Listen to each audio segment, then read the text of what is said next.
Hello दोस्तों, कैसे हैं आप सभी। आई होप कि सभी अच्छे होंगे और अच्छे से पढ़ाई कर रहे होंगे। तो दोस्तों, आज जो हमारा क्वेश्चन है वो किसी क्वेश्चन लॉन्ग शॉर्ट का नहीं है। आज का जो क्वेश्चन है वो हमारा प्रैक्टिकल बेस्ड जो हमारी फाइल होती है प्रोफेशनल एथिक्स की, ठीक है, थर्ड सेमेस्टर में जो फाइल बनती है उस फाइल को आज हम लेकर के आपके सामने हाजिर हो गए। तो दोस्तों, हम स्टार्ट करने वाले हैं कि फाइल आपको किस तरह की रखनी है और किस तरह से बनानी है, ठीक है। बाकी कंटेंट्स तो आपको मिल ही जाएगा, ठीक है। आप चाहेंगे तो हम यहाँ से वीडियो में देख करके भी आप कंटेंट्स ले सकते हैं, बाकी किसी बुक की हेल्प लेकर के, इंटरनेट वगैरह की किसी की भी हेल्प लेकर के कर सकते हैं, ठीक है। तो पॉइंट है कि यहाँ पर हम आपको बिल्कुल डिक्टो बताएंगे कि पॉइंट टू पॉइंट समझाते जाएंगे कि इस तरह से हमें फाइल बनानी है और क्या क्या फाइल में होना चाहिए, इंपॉर्टेंट थिंग्स, ठीक है। और किस तरह से उसको हमें डेकोरेट करना है, किस तरह से उसको कंप्लीट करना है। तो सबसे पहले हम बात करते हैं दोस्तों कि उस फाइल में, जो हमारी फाइल है, ठीक है, उसमें इंडेक्स कैसा होना चाहिए, ठीक है दोस्तों। चलिए, तो जैसा आप यहां पर देख पा रहे हैं, देखिए ये एक पेज है, ठीक है दोस्तों, ये एक पेज है A4 साइज का, ठीक है। और A4 साइज के पेज में हमने 3 कॉलम बनाए हैं मात्र, ठीक है। नंबर 1 कॉलम ये रहा, नंबर 2 ये रहा, ठीक है, और नंबर 3 ये रहा, ठीक है। 1 2 3 कॉलम बनाए हैं। इस तरह से आप सभी को कॉलम बनाने हैं। मेन पॉइंट क्या है कि पहला वाला जो कॉलम है वो बहुत छोटा रखना है, क्योंकि उसमें सीरियल नंबर मतलब कि क्रमांक लिखना है। दूसरा जो है, ठीक है, ये जो सब्जेक्ट इंडेक्स है ये बनाने के लिए, और यहां पर हम लिख भी सकते हैं, ठीक है, सब्जेक्ट डिटेल लिख सकते हैं, पर्टिकुलर सब्जेक्ट्स डिटेल लिख सकते हैं, ठीक है, या फिर कंटेंट्स लिख सकते हैं। यहां पर लिखा हुआ है सब्जेक्ट इंडेक्स, कोई प्रॉब्लम नहीं है, ठीक है। और लास्ट में जो तीसरा कॉलम बनाना है वो बनाना है दोस्तों पेज नंबर का, ठीक है। और आप एक और कॉलम यहां पर शॉर्ट में बना सकते हैं, एक छोटा कॉलम और बना सकते हैं, वहां पर लिख सकते हैं 4 कॉलम में सिग्नेचर के लिए, ठीक है। तो इस तरह से 4 कॉलम मैं रिकमेंड करूंगा आपको कि 4 कॉलम आपको बनाना चाहिए, ठीक है। चलिए, तो ये समझ में आ गया इंडेक्स कैसे बनाना है। चलिए, ये तो बात पॉइंट हो गई। देखिए, अभी हम आपको एक फोटो दिखा रहे हैं, पिक्चर देखिए। इसमें आप जो देख पा रहे हैं कि यहां पर ऊपर, ठीक है, आपके कॉलेज का नाम है, उसके बाद में आपका कोड डिटेल है, सब्जेक्ट है, ये सारा वगैरह करके जो फ्रंट पेज है वो बनाना है दोस्तों। और नीचे सिग्नेचर के लिए आपको जगह छोड़ देनी है। ये आपकी फाइल का फ्रंट पेज होना चाहिए, ध्यान रखना। ये अगर आपकी फाइल का फ्रंट पेज होगा इस तरह से, तो आपकी बहुत अच्छी वाली लुकिंग आने वाली है, ठीक है। तो इतना करना है फ्रंट पेज, और इंडेक्स वाला पेज आपका ये रहा। अब चलते हैं हम आगे, ठीक है। ध्यान रखिएगा, हम आज जो फाइल डिस्क्राइब कर रहे हैं, आपको जो बता रहे हैं कि किस तरह से फाइल बनानी है, वो प्रोफेशनल एथिक्स की फाइल है थर्ड सेमेस्टर की, ठीक है। चले आगे बढ़ते हैं। देखिए आपको फॉर्मेट तो पता चल गया होगा, ठीक है। अब मेन पॉइंट यह है कि जो इंडेक्स है उसमें क्या क्या होना चाहिए, फाइल में क्या क्या होना चाहिए, ठीक है। तो इंडेक्स कंटेंट जिसको बोलते हैं, कंटेंट क्या होना चाहिए वो हम देखते हैं। देखिए, यहां पर दिख रहा है सबसे पहला जो पॉइंट है वो है व्यवसायिक नीति का अर्थ, ठीक है दोस्तों। व्यवसायिक नीति का अर्थ देखिए, हिंदी और इंग्लिश बोथ के लिए है ये, मैं ध्यान रखना बता रहा हूं। अगर आपको इसको जो व्यवसायिक नीति का अर्थ है, ठीक है, इसको इंग्लिश में भी ट्रांसलेट करके लिख सकते हैं। और जो भी हिंदी इंग्लिश में फाइल बना रहे हैं, मैं उनके लिए ये भी बता देता हूं कि आप इंग्लिश में ही इस तरह से बनाएंगे, हिंदी में सबका फॉर्मेट एक जैसा रहेगा, ठीक है। चलिए, तो पहला जो पॉइंट होने वाला है, मतलब कि पहला जो चैप्टर होने वाला है वो होने वाला है व्यावसायिक नीति का अर्थ क्या है। दूसरी उसमें हेडिंग चैप्टर मान लो, ठीक है, होना चाहिए विधि, व्यवसाय और सामान्य व्यवहार में क्या अंतर है। तीसरा है व्यवसायिक नीति से संबंधित विभिन्न अधिनियम, मतलब व्यवसायिक नीति जो है उससे संबंधित जितने भी विभिन्न अधिनियम उनके बारे में आपको लिखना है, ठीक है। ये पहला चैप्टर यहां पर हो जाता है, ठीक है। ये पहला चैप्टर, एक ही जो मतलब कि चैप्टर है वो इन तीनों को क्रिएट करे हुए हैं, अपने आप में कंटेंट बनाए हुए हैं, ठीक है, कंटेंट्स है। आगे है दोस्तों कि वकील का अर्थ, चैप्टर नंबर 2 हम यहां से कह सकते हैं, ठीक है। चलिए, सबसे पहले वकील का अर्थ देखिए। अब वकील किसे कहते हैं, वकील का अर्थ आपको पूरे से पता है, आप लिख सकते हैं। उसके बाद में कानूनी पेशे में अनुशासन स्थापित करने के लिए बार काउंसिल का योगदान। आगे है कौन व्यक्ति जो वकील के रूप में किसी राज्य की नामावली में दर्ज होने के हकदार हैं, ठीक है, या फिर यहां पे इतना भी लिख सकते हैं कि वकीलों का नामांकन, ठीक है, वकीलों के नामांकन से संबंधित, इस तरह से भी आप लिख सकते हैं, ठीक है, नॉमिनेशन ऑफ एडवोकेट्स। तो यहां पर इस तरह से हमने ये जो बनाई हुई है फाइल, ठीक है, वो एक बहुत ही अच्छे बच्चे ने बनाई हुई है और उसने बहुत मेहनत की है, ठीक है।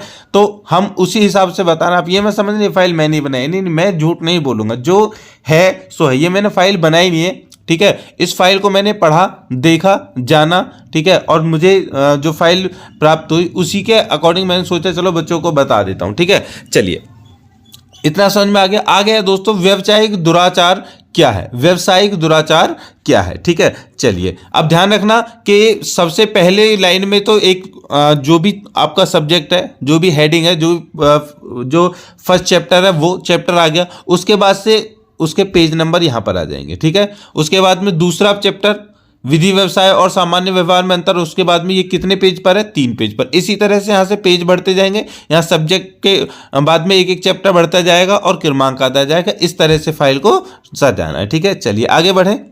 देखिए, जो हम यहां पर आपको बता रहे हैं दोस्तों, भैया इनको लिखते रहो साथ के साथ में, ठीक है, सभी के सभी लिखते रहो। चलिए आगे है कि कानूनी पेशे में अनुशासन स्थापित करने के लिए बार काउंसिल का योगदान। छठा है, कौन व्यक्ति जो वकील के रूप में किसी राज्य की नामावली में दर्ज होने का हकदार है। सातवां, व्यावसायिक दुराचरण क्या है। आठवां, व्यावसायिक दुराचरण का स्पष्टीकरण। देखिए, दोनों के दोनों एक ही चैप्टर हैं, ठीक है, अलग अलग कर दिया है, हालांकि जो मैं यहां पे देख पा रहा हूं, देखिए ये जो दोनों हैं, ये दोनों एक ही चैप्टर है, ठीक है। व्यावसायिक दुराचरण क्या है और व्यावसायिक दुराचरण का स्पष्टीकरण, दोनों एक ही चैप्टर हैं, एक ही चैप्टर में आ जाएंगे, 2 पार्ट में हो जाएगा, ठीक है। चलिए आगे है, उच्च न्यायालय या उच्चतम न्यायालय के सामने अवमानना की गई हो वह प्रक्रिया। मतलब कि या तो हाई कोर्ट के सामने, सुप्रीम कोर्ट के सामने जो अवमानना की गई है, अवमानना जो है उसकी क्या प्रक्रिया है, ठीक है, वह प्रक्रिया बताइए जो हो गई है। उसके बाद में 10वां है इसमें संज्ञान के बाद की परिभाषा। 11वां है, व्यावसायिक दुराचार के लिए दंडित किए जाने की विधिक प्रक्रिया क्या है, ठीक है। मतलब कि अगर व्यावसायिक दुराचार कोई करता है, उस पर पकड़ा जाता है और उसको दंड किया जाता है, तो उसकी क्या प्रक्रिया है, ठीक है। चलिए आगे है कि उच्चतम न्यायालय की अपील क्या है।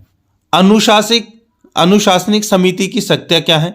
न्यायालय अवमानना का अर्थ क्या है। अब देखिए मेन पॉइंट है, न्यायालय अवमानना का अर्थ क्या है, ठीक है। चलिए आगे है कि न्यायालय अवमानना अधिनियम 1971 के प्रमुख प्रावधान, ठीक है दोस्तों। चलिए आगे बढ़ते हैं कि अधीनस्थ न्यायालयों के अवमान के लिए दंडित करने को उच्च न्यायालय की शक्तियां। 17वां पॉइंट है, भारतीय विधिक परिषद, बार काउंसिल ऑफ इंडिया, ठीक है। अब यहां पर ध्यान रखना, भारतीय विधिक परिषद, बार काउंसिल ऑफ इंडिया का मतलब पूरा ही इसमें बनाना है उसका, ठीक है, कि कब से ये स्थापित हुई, क्या है इसका मकसद, क्या अर्थ क्या है, सारी चीजें। आगे है राज्य विधिक परिषद, उसके बाद में राज्य विधिक परिषद का गठन। 20वां पॉइंट है इसमें, राज्य विधिक परिषद के कार्य। और 21वां है, बार बेंच के संबंध। इंपॉर्टेंट, बहुत ही ज्यादा इंपॉर्टेंट है, इसके बिना फाइल बन ही नहीं सकती, ठीक है। आगे है सुप्रीम कोर्ट का निर्णय।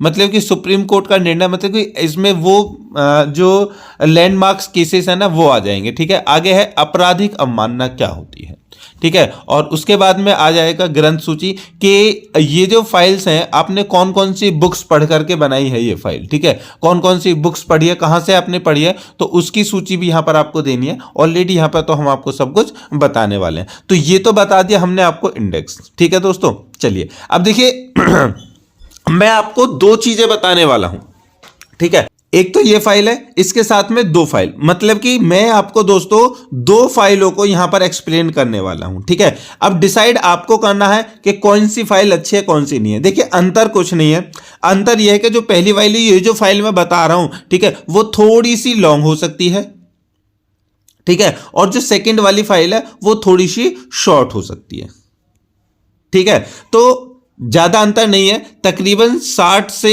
70 पेज की ये फाइल हो सकती है और तकरीबन 50 से 55 पेज की ये फाइल हो सकती है। ठीक है, दोनों में सेम चीजें हैं। ठीक है, लेकिन वो कह सकते हैं ना कि एक ही परिभाषा को जब दो विधिवेत्ता बनाते हैं तो दोनों के मतलब तो अर्थ वही होता है, लेकिन शब्दों का अंतर अलग हो जाता है, छोटे बड़े का अंतर होता है। तो वही चीजें आपको यहां पर देखने के लिए मिलेंगी। देखिए, फाइल नंबर 1 के पूरे कंटेंट मैंने बता दिए हैं। ठीक है, अब चलते हैं हम फाइल नंबर 2 पर। ठीक है, जो मैंने अपनी निगरानी में बनवाई है। ठीक है, चलिए, जहां पर उसमें कमी होगी मैं आपको बता दूंगा, जहां से आपको घटाना बढ़ाना होगा वो भी मैं आपको बता दूंगा। ठीक है, तो चलिए अब दिखाते हैं दूसरी फाइल को।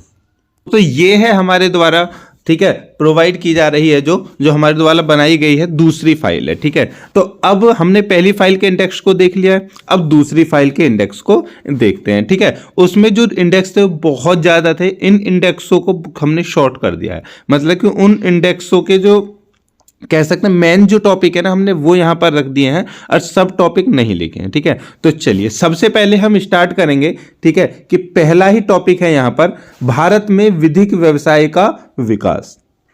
अब देखिए, भारत में विधिक व्यवसाय का विकास का मतलब भारत में विधिक व्यवसाय का इतिहास।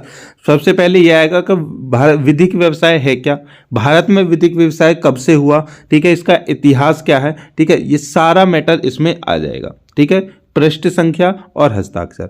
दूसरा जो इसमें टॉपिक है दोस्तों, दूसरा जो इसमें टॉपिक है वो है अधिवक्ता का प्रवेश, नामांकन व अधिकार और कर्तव्य। इट मींस कि यहां पर देखिए सबसे पहले अधिवक्ता है तो अविधिवक्ता के बारे में आएगा। अधिवक्ता किसे कहते हैं, मतलब कि वकील कौन होते हैं, वकील की परिभाषा क्या है, वकील कितने प्रकार के होते हैं, उसके बाद में वकीलों का नामांकन कैसे होता है, प्रवेश कैसे होता है, नामांकन कैसे होता है, और उनके अधिकार और उनके कर्तव्य क्या होते हैं। ये सारा मैटर दूसरे टॉपिक में हमें कंटेन करना है। ठीक है, चलिए आगे है तीसरा, भारतीय विधिक परिषद और राज्य विधिक परिषद का गठन। ठीक है, मतलब कि भारत में विधिक परिषद और राज्य विधिक परिषद दोनों के बारे में हमें लिखना है। ठीक है, इनके बारे में लिखना है। पहली बात तो परिभाषा क्या है, ठीक है, और ये कब से हुए, इतिहास, ठीक है, और अभी में क्या है, ये 2-3 चीजें इनके बारे में हमें लिखनी है। उसके बाद में चौथा टॉपिक है न्यायालय की अवमानना का अर्थ व प्रकार। देखिए फिर से मैं आपको बता दूं, सबसे पहले तो हमें यहां पर लिखना पड़ेगा न्यायालय क्या होते हैं।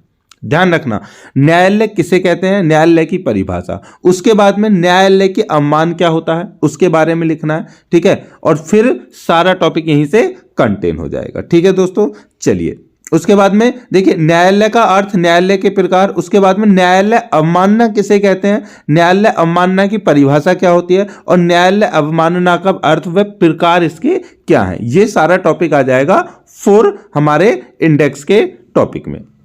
चलिए आगे है पांचवा, हमने यहां पर लिया है पांचवा है दोस्तों कि अधिवक्ताओं, न्यायाधीशों, राज्य व निगमित संस्था द्वारा न्यायालय की अवमानना। देखिए चौथे टॉपिक में न्यायालयों की अवमानना आ जाएगी। तो अब न्यायालय की अवमानना किन किन के द्वारा हो सकती है, अधिवक्ताओं के द्वारा हो सकती है, न्यायाधीशों के द्वारा हो सकती है, राज्य के द्वारा हो सकती है, निगमित संस्था के द्वारा हो सकती है। ठीक है, तो और जो भी जो भी उसमें न्याय की अवमानना में शामिल होते हैं उन सबके बारे में हम यहाँ पे लिखेंगे। ठीक है, ये आ जाएगा पांचवा टॉपिक। छठा टॉपिक है न्यायालय की अवमानना के लिए दंड। मतलब कि अगर न्यायालय की अवमानना होती है उसमें जो भी अवमानना करते हैं वो उनको क्या क्या दंड मिलेगा, ये हम यहां पर लिखेंगे टॉपिक 6 में।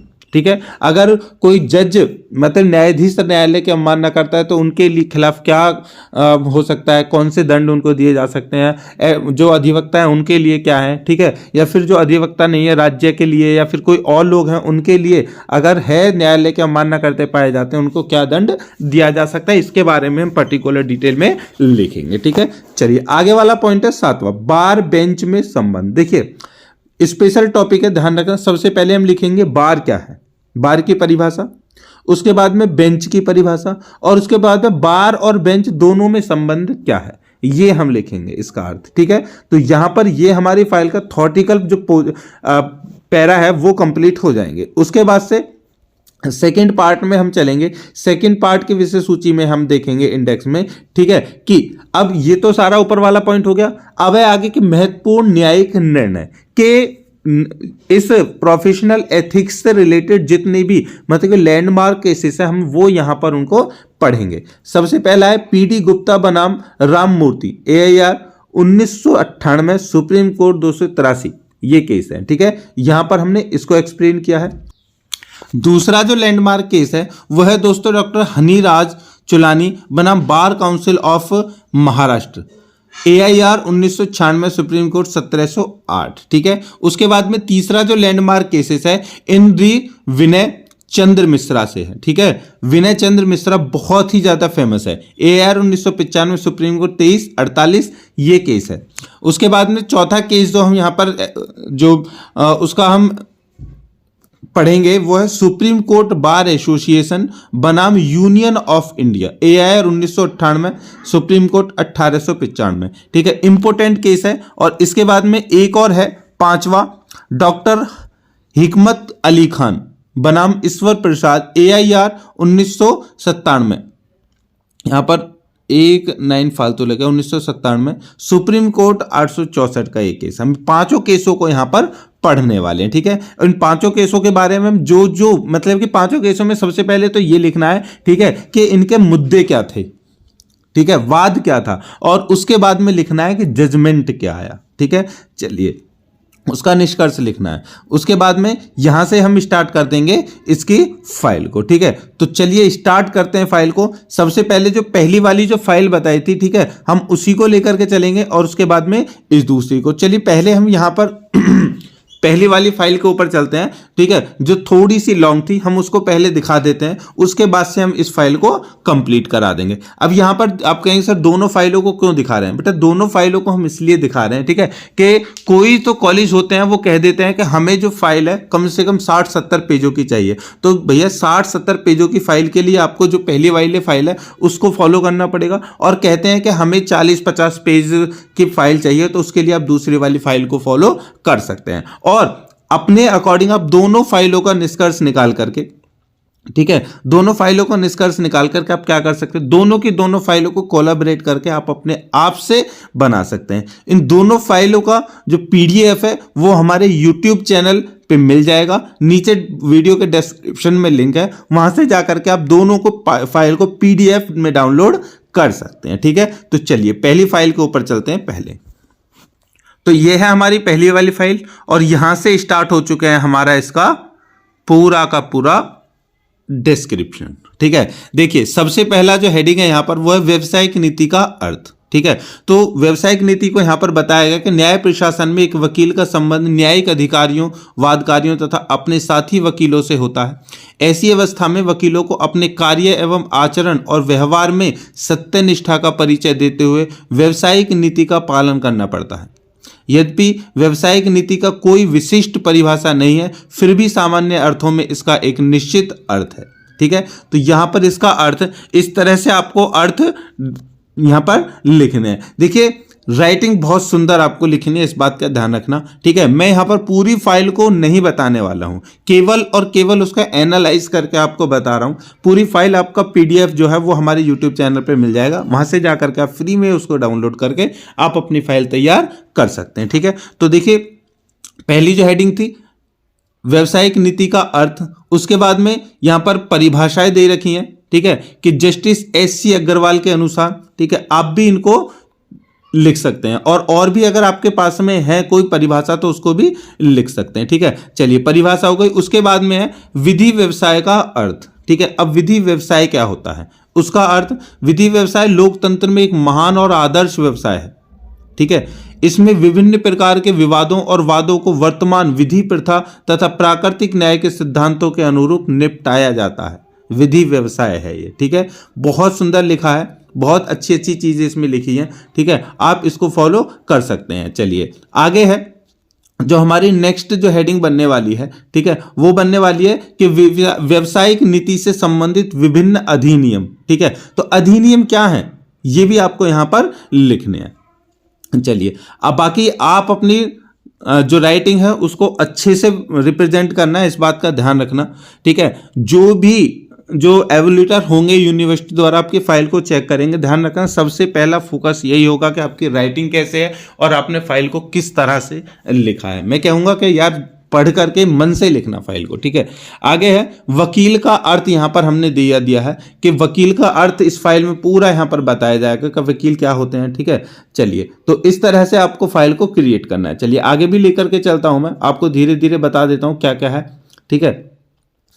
अधिवक्ता अधिनियम की धारा 33 के अनुसार इसमें जो अधिनियम है वो भी यहां पर दिए गए हैं, ठीक है। आगे है कानूनी पेशे में अनुशासन स्थापित करने के लिए बार काउंसिल के योगदान, ठीक है दोस्तों। इस तरह से आपको ये पूरी फाइल जो है वो मिलेगी, ठीक है। जाकर के हमारे जो टेलीग्राम चैनल है उसमें जाकर के देख लीजिए, ठीक है।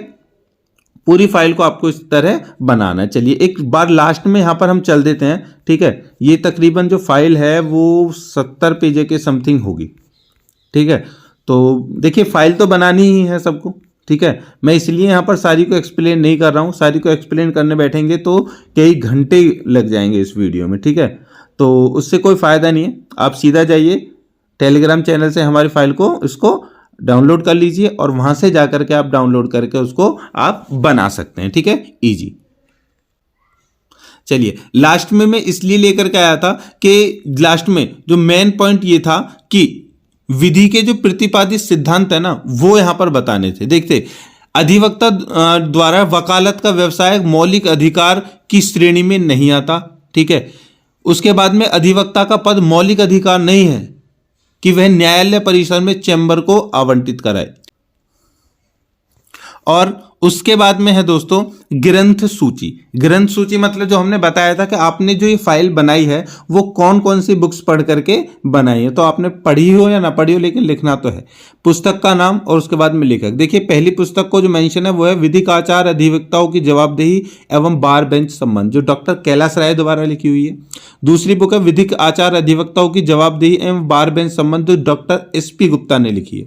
उसके बाद में जो तीसरी बुक है यहाँ पर वो है विधिक आचार अधिवक्ताओं की जवाबदेही बार बेंच, जो डॉक्टर सिरोही ने लिखी हुई है, ठीक है। और उसके बाद में ये है कुछ जो इंग्लिश में जो बुक्स हैं, ठीक है। तो ये सारी बुक्स आपको वहां पर भी लास्ट में भी मेंशन करनी है, ठीक है। और इस तरह से आपको अपनी फाइल बनानी है, ठीक है। अब चलिए चलते हैं उस वाली फाइल पर जो दूसरी वाली हमने शॉर्ट बनाई थी, ठीक है। ये थी हमारी दूसरी वाली फाइल, ठीक है, जो हमने जिसका इंडेक्स आपको पहले ही बता दिया है, ठीक है। विषय सूची सारी बता दी। तो देखो ये फाइल जो बनवाई है हमने, ठीक है, अपनी निगरानी में, इसमें जो आपकी फाइल पहली वाली थी उसमें और इसमें दोनों में अंतर इतना है कि यहाँ पर हेडिंग देखने के लिए बहुत अच्छे से मिल जाएगी। और मैं आप सभी को रिकमेंड करूंगा कि आप सभी अपनी फाइल में इस तरह से हेडिंग मेंशन जरूर करें।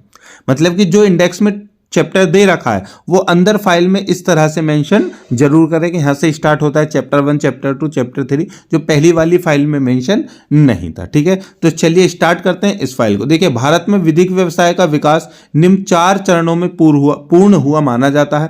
पहला है ब्रिटिश भारत के पूर्व विधिक व्यवसाय, ब्रिटिश भारत में विधि व्यवसाय, अखिल भारतीय विधिक कमेटी 1952 और अधिवक्ता अधिनियम 1961। मतलब कि चारों जो श्रेणियां हैं इनके अकॉर्डिंग ही इसका इतिहास माना जाता है। तो यहाँ पर सारी की सारी चीजें जो हैं वो मेंशन की गई हैं। यहाँ पर है ब्रिटिश भारत के पूर्व विधि व्यवसाय क्या था, मतलब जब ब्रिटिश भारत नहीं था तो उससे पहले जो है विधिक व्यवसाय क्या था। देखिए आप पढ़ोगे ना, जब इसको लिखोगे बहुत मन लगने वाला है। कैसे, देखिए यह पूर्ण रूप से स्थापित नहीं है कि ब्रिटिश भारत के पूर्व विधिक व्यवसाय का अस्तित्व था, मतलब कोई नहीं कह सकता कि उससे पहले था, परंतु यह तो निश्चित है कि यह उस रूप में उपस्थित नहीं था जिस रूप में वर्तमान में है, मतलब कि अभी में उसका सृजन और विकास ब्रिटिश भारत में हुआ। मतलब जो अभी में जो वैदिक व्यवसाय चल रहा है तो ये तो ब्रिटिश भारत की ही देन है। उससे पहले जो था उसमें उससे पहले भी था, ठीक है, प्रोफेशनल एथिक्स उससे पहले थी लेकिन इस रूप में नहीं थी, ठीक है। तो इसमें फाइल में बहुत अच्छी अच्छी चीजें यहाँ पर आपको देखने के लिए मिलेंगी और सीखने के लिए भी मिलेंगी, ठीक है। तो रिकमेंडेड दैट कि दोनों फाइलों को पढ़ें उसके बाद ही आप फाइल बनाएं, ठीक है। चलिए आगे बढ़ते हैं।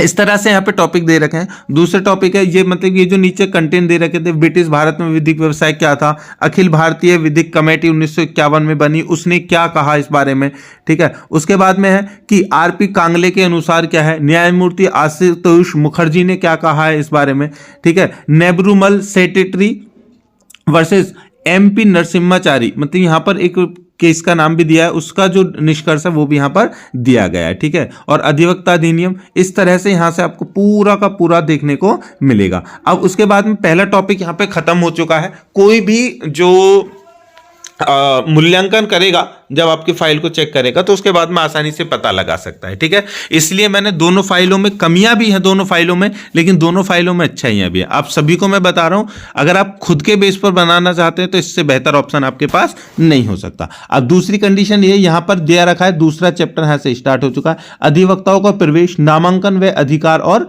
कर्तव्य, ठीक है। तो प्रवेश और नामांकन कैसे होगा, ठीक है, ये सारी चीजें आपको फाइल में देखने के लिए मिल जाएंगी, ठीक है। और मैं फिर से बता रहा हूं, पूरी पीडीएफ जो है, ठीक है, हम जो हमारा जो टेलीग्राम चैनल है उस पे आपको इसका क्या मिल जाएगा, पीडीएफ मिल जाएगी, वहां से डाउनलोड करके दोनों फाइलों को पढ़ करके आप बना सकते हैं, ठीक है। तो ये है हमारी फाइल।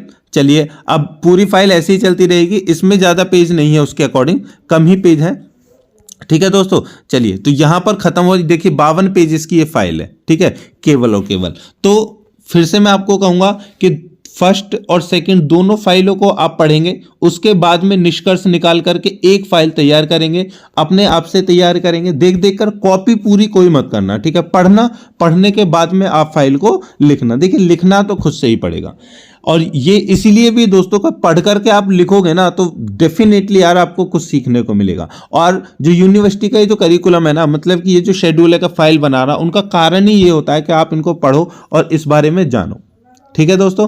तो ये था हमारे फाइल का दोनों का निष्कर्ष। अब भी आपको अगर कोई डाउट, कोई प्रॉब्लम, कोई समस्या हो जाती है, ठीक है, तो वो हमें कमेंट बॉक्स में कमेंट कर सकते हैं। अदरवाइज जो इंग्लिश मीडियम वाले बच्चे हैं उनके लिए भी हम फाइल जो इंग्लिश मीडियम वाली है वो हम अपलोड कर देंगे, और वो टेलीग्राम चैनल पर आपको मिल जाएगी इंग्लिश मीडियम वाली, उसको भी पढ़ने के बाद में आप खुद से बना सकते हैं। फिर से एक बात मैं कहूंगा कि दोस्तों, कॉपी बिल्कुल मत करना, सभी के सभी कॉपी करेंगे बहुत ही बेकार हो जाएगा, कुछ सीखने को नहीं मिलेगा।